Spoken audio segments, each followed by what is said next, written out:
The surprise meeting took place on the North Korean side of the Demilitarized Zone. Kim Jong-un playing host to South Korean President Moon Jae-in. For 2 hours, they had frank discussions about boosting ties and salvaging talks with President Trump. Their first summit last month took weeks to prepare. This one came together overnight. It isn't clear whether it was Moon or Kim who asked for it. Both were blindsided by President Trump's letter that canceled the June sit-down because of what he called North Korea's open hostility.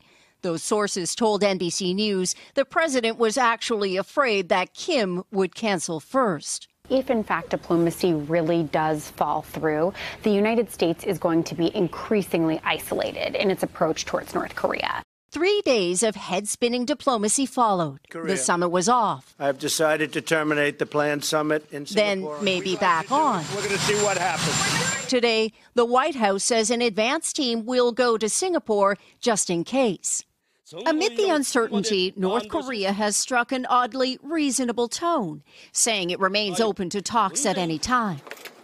The regime also claims it destroyed a nuclear test site, blowing up tunnels used to build its nuclear arsenal, but refusing to let any inspectors verify that. Today's snap meeting and the warmth between Korean leaders showed their willingness to keep the momentum here, with or without President Trump. North Korea state media reports this morning that Kim Jong-un and Moon Jae-in agreed to meet again, frequently and soon, perhaps as early as June 1st.